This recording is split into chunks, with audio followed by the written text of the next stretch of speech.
Today we are going to be doing maintenance on this gorgeous 90-gallon Discus houseplant aquaponics system that we have running here at Gardin Shop. And, you know, we do like weekly maintenance on it. We check the plants, we check the water. It's so easy though, right? It's so easy. There's honestly not a ton of maintenance. It's so self-sufficient. It's incredible. That being said, we're always worried it's worth doing a periodic, because eventually everything fails, right? Yeah, so it's a you good wait point. long enough. So this is a great time to inspect. Yeah. So we thought you could join us. The first thing we're going to do is explain to you what this system is and how it works. So do you want to run through it, Matt, or should I jump in? For sure, yeah. So the idea behind this system, baseline, I can give a quick rundown. Do it. Was, you know, plants need food and fish produce waste. And fortunately, fish waste is plant food. And so by coupling these two systems together, we have so much less work and so much more happiness for the fish and for the plants. It's made our lives super easy. We haven't messed with this system for about a year now, so it's about time, actually. Literally, I think we haven't touched up above for a year. So we never water and we never feed the beautiful plants that are above us. They get all their water and their food from the waste in the fish tank. So I think we have it set right now every 9 minutes. I'm going to switch over the iPhone and follow you around. Amazing. Every 9 minutes, there's a pump in the back corner here that turns on. We have it on a timer. Water gets pumped out of the fish tank and flows up through this pipe here. That water flows over the roots of all of the plants that are in this 2-foot by 8-foot flood table. That's what all the plants are sitting in. And then, if you can see here, can you get underneath? I mean, it's unbelievable how much this has grown in the last year. The water then flows down on its own through gravity. Look how overgrown it is. Yes. Right, oh my gosh. You can really see a good shot of the flood table too. Flows down and then comes back in into the fish tank as much cleaner water, because those roots have pulled out a bunch of the contaminants in the water for the fish, and then has returned this cleaner water. We do have a filter running on the tank as well, and that's really just secondary. Let's make sure nothing ever fails. We've had an aquaponics system in the past where it crashed on us over the weekend when on 2 days where the shop was closed, and it caused some of the fish to die. So we've gotten smart and set this system up, but also added a filter just so if anything ever happens, we just have some redundancy to keep everybody happy and healthy. But this system is definitely, cleaning the water for the fish. I wanted to show also what we have all the plants above potted in, which is another Matt came up with this. It's another really ingenious way to add additional filtration. So this is straight biochar, and if you've watched the channel before, you know I'm always talking about how awesome this stuff is. But a lot of fish tank filters have carbon in them anyways, and so this is an awesome way to add additional carbon. But this is also what all of the roots of these plants are living in. So these are stacked up in here. We planted the small plants inside here. Their roots have extended and moved out beyond these 9-inch square pots and just absolutely exploded. So this is the structure that is holding each plant in the system, and that they've, in many cases, grown much beyond. Biochar is really cool because it's great at holding microbes, moisture, and nutrients for plants, as well as just a medium in which roots can really easily grow and expand through. So that's super cool. Today, as far as maintenance goes, we're going to inspect all the plants and the leaves, see how they're doing. We're going to talk a little bit about what's going on with this giant Monstera. This Monstera has been in this setup for about a year. It started off and it was smaller than this. 1 year ago, it was smaller than this, and it has just really loved its setup. And actually, that shot's great because you can see that we've got some really cool LED track lighting. Which is also, something these tropical plants just love. This Monstera thinks that it's made it to the canopy of the rainforest, and it's just exploded because it's just right up against those LEDs, and it's very, very happy.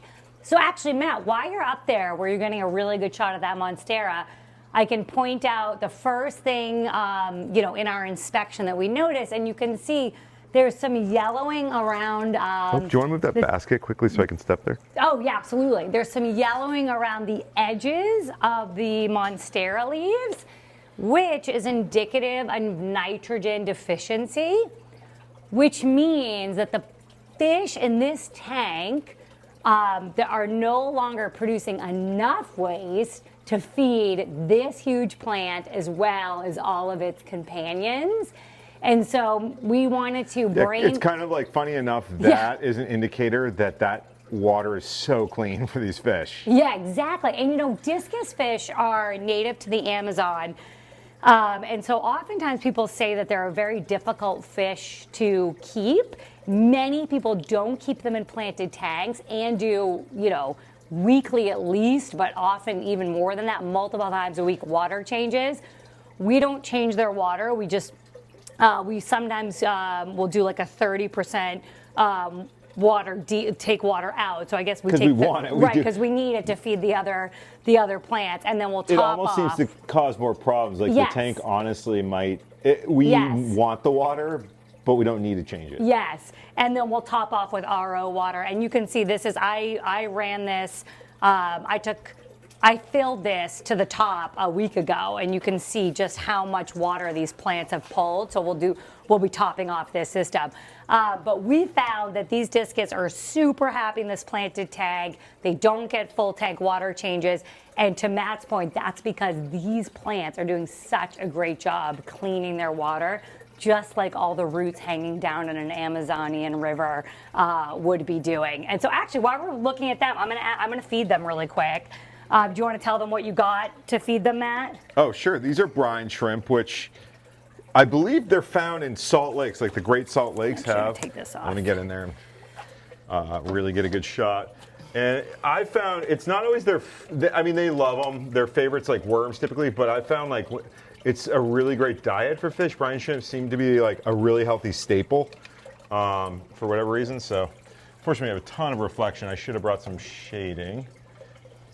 Actually, if you hold this quick, can you just do a quick tour around and talk about some of the stuff you're seeing? Absolutely. Yeah, you're gonna get the difficulty of filming fish tank glass is that you get this reflection. But we've got a couple of discus in here. They've been in here for years. They share this tank with a few bristlenose plecostomus, which we might see one of those. Oop!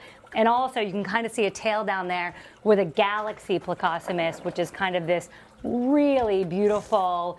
Oh yeah, that's great, Matt. Really beautiful spotted pleco that doesn't get too huge. And actually, this is a really good shot of something that we're going to be taking care of today. This giant root structure is an aerial root from this monstera. You can see where it started, and then it goes down and in the tank. And then it's shot out all of these additional root structures to grab food out of the tank. And the dangerous part is that the root here, that bottom of the root, is about to touch the substrate, which is fine. It'll get tons and tons of food. That's not the dangerous part. We're okay with that. However, if anyone's ever had climbing ivy on their house or wisteria or things like that, roots are actually very strong, and we don't want to chance the root structure compromising the glass bottom of the tank and cracking the tank. So we're actually not going to let it go into the substrate. We had thought about allowing it to do that, and we were like, it's just too risky. So I'm actually going to trim the bottom of that aerial root today to really keep some space between that and the ground. And obviously there's plenty of other structures here for it to go get water. And then of course it's got its primary root structure up here. I'll give this back to you, Matt. Yeah, so the things we're concerned with right now, one of the things we're kind of checking up on as, you know, the no maintenance system does have some service required, I guess, because we need to trim back. Eventually, plant matter gets overgrown. Yep. It's overgrown below and above. Yep. And probably trimming back. I mean, trimming back roots isn't going to help with the deficiency. You know, and look, this Swedish ivy is also showing some nitrogen deficiency as well. Everything's hungry. And it's one of the reasons we're designing another aquaponics system where we can kind of have the best of both worlds, where the water overflows from the tank to feed an aquaponics system, which then has additional fertilizers added. Yeah, so when you have a loop like this that's closed, we obviously cannot fertilize these plants because that fertilizer will then drop into this tank and could harm the health of the fish. So here are the options that we do have, given that we're seeing a nitrogen deficiency. We can prune back the house plants, inclusive of the Monstera. We can, take some big chunks out of this, and then there's just less plants to feed.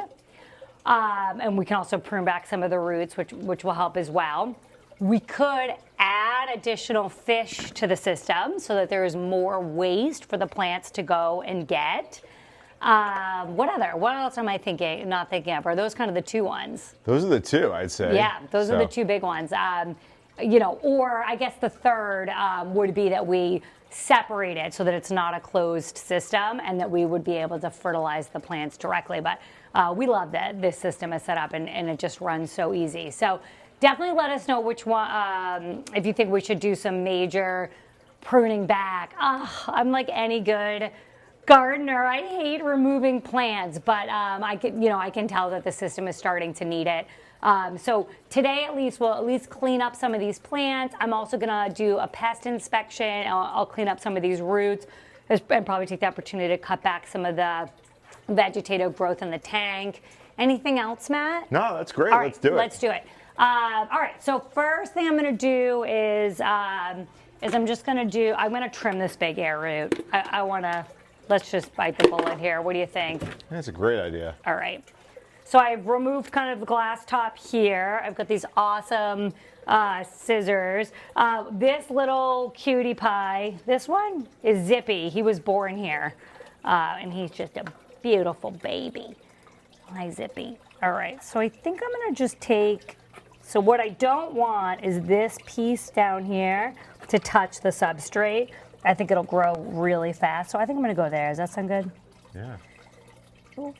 Let's see if we can get it. It's kind of. There we go. Yeah.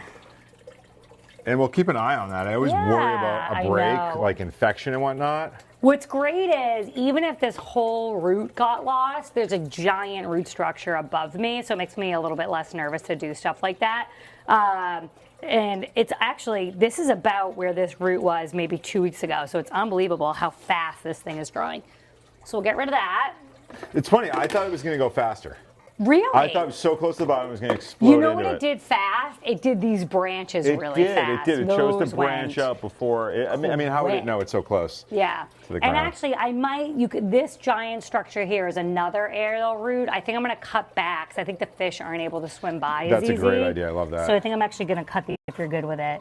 Are you cool with that? Please. Yeah. I was going to say, let's make a little highway for them to get through. Yeah. So discus don't love to kind of sit in plant matter. I don't think they like it when their bodies are touching that. It's true. I used to overcrowd the tanks, and I definitely have erred now on the side of like more room to swim around. It's even funny. They seem less stressed in a more open tank.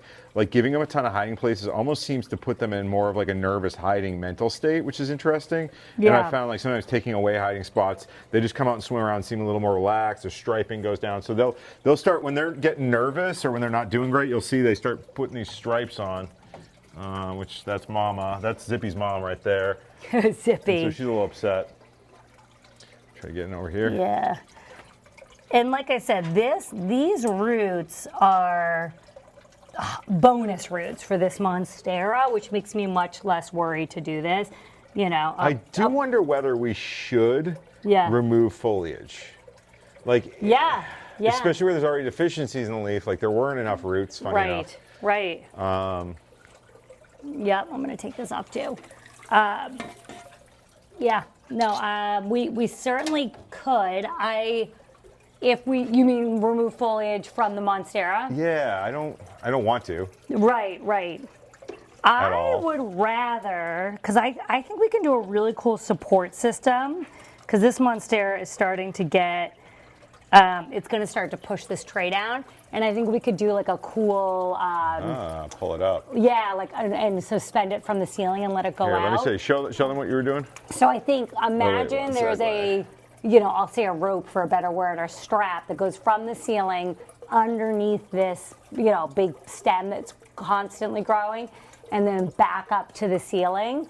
And then she'll be able to start going across the floor of the shop. I think that'll look. Oh my gosh, we could just flipping use Manny. We could awesome. use one of these guys, these old clothes hanger hooks, and put one out above it and tie a string to it. Yeah, I think that's a great idea. And I think I rather take back some of the other foliage than disrupt this guy. So Yeah. like less, less. Oh my gosh, I'm blanking. Less not snake plants, spider plants. My gosh, less spider plants. Cut back on the Swedish ivy. Save some food that way. Yep. I think is what I would do, just because I mean, it's just that she Focus is on the such a Monstera. showstopper. There's only so much room. Exactly. And you said, did you see you saw pests up there? I've been trying to keep my eye on it. I occasionally see some mealybugs in here. So yeah, so we do, we are a plant shop. We have lots of people coming into the shop. We get new plants in periodically. So we are very, very on top of pests. And this area, given how full it is also a great place for pests to hide. I don't know if anyone can see that. Is a mealybug. So it's not a full outbreak, but for sure we've got one right there. So, look at the colors on this, just really quick. Look at that iridescent. I mean, these plants are so happy. So I am gonna spray. We make our own pest spray here, and it's alcohol, neem oil, and insecticidal soap mixed in a gallon of water, and it works awesome. It kills on contact while also helping to prevent future pests. I'm curious to see what's actually still up here, if there's anything like hidden, but let's see. So if you can get under here, you can see it all die. Now there's like this dead mat. Is there? Ooh, oh my gosh, no. What is it? Wow, there's still kind of an aloe, I think. No! Yeah, all right, we'll need to get in there. This is the problem when things start getting overcrowded. I'm seeing a little patch where mealybugs are. And so you gotta be super careful with stuff like that. Well, I'm gonna get up here with the sprayer. Let's see, there's definitely this, what's it called, Draconia. Oh, And then yeah. there's a Alcacia in the corner, which is starting to die, that we might wanna pull out. So we might wanna do is when we do kind of start cleaning up out here, to be honest, we might wanna disconnect that system up, because what's going to happen is going to stir up a ton of mess, and I worry about that then flowing back into the fish tank. You know what else too? I think just even pruning in the tank, it's unbelievable how much these plants are grabbing the food from the fish too, Totally. This all will help. Oh my gosh, look at these spider plants, and they're flowering. Look Yeah. at these, they're so Do we beautiful. want to tackle this another day? Yeah, why don't we tackle the pruning of the top another day? I'll finish up the bottom. I'm gonna refill this actually. Okay, I'll cool. just show you really quick how we do this. So when the tank gets low, and again, it's because obviously evaporation, which every fish tank hobbyist is aware of, but also the plants above are drinking the water. We refill with RO water, so fresh, clean water, reverse osmosis water. And top off that way. And so what I have here is a 55-gallon drum that's been, we fill with the RO system, and then I have just a sump pump. One thing to make sure we do is this is our timer for the top, and so we have to turn that on all the way off. I want to make sure it's not running, because what happens if this is full and then we fill the tank to the top, it will then drain out and overflow the tank, which I've done before. So Yes, because this will also be full, and then if we fill this to the top, when this drains, it'll overflow. So that's a really good point. Should I quickly show how we pest spray this area? Yeah. I just always make sure the tops are on when I'm doing something like this. the isopropyl itself will just evaporate right off, so we don't have to worry about that harming the fish. And the neem and the soap definitely would be an issue in concentrations. It's something, I try to make sure not to get in the tank directly. Doing kind of a nice cleanup up here will also always helps with pest management, because pests love to hide in all these cracks and crevices. Oh my gosh, these leaves Get out of town. These things look gorgeous. And so we spray pretty regularly with this stuff, and it's nice. It kind of leaves a residue of neem and soap. So I've noticed if we've been spraying an area for a while, like pests just don't show up anymore. So by doing this, a light layer on top, it'll really prevent a pest outbreak, which is great, and it'll prevent it from spreading other areas, what is here. Because this is the one, this is funny, it's funny, this is the one spot that's out of our eyes, and I was worried about pests showing up, so I'm glad we're getting up there right now. Yeah, and these wands, so you just clip this, so it's always go, you don't have to like, and then also because it's a wand, you can kind of like put it upside down and stick it into cracks, and so I can't recommend a pump sprayer enough for pest spraying. It's funny, now that we're doing this, even like that aloe that's dying, as much as it's dying, like part of me is worried about trying to uproot anything back there, right? Okay. There's such an intertwine. I think both of us are like, we'll do it another time. And I think part of it is because in my heart, like I know it's going to kill things. I think we could be very carefully selective, but my hunch is this whole setup out here is so interwoven. We should just prune back a bit and clean up dead matter with a vacuum maybe? I think so too. I think that's a really good point. This stuff that's hanging down, we can, take this all out. And if we get a couple things that are alive, that's okay, but just get some of this out of here to your point. Yeah, we'll clean that up, the dead matter. I think we're all done filling the tank. Oh yeah, look at that. It's at the top. So. Yeah, right to the top. Beautiful. Well, thank you so much for joining us. Thank you, and until next week. Definitely leave a comment if you think there's anything we should be doing differently for the system. All right, bye. Bye, everybody.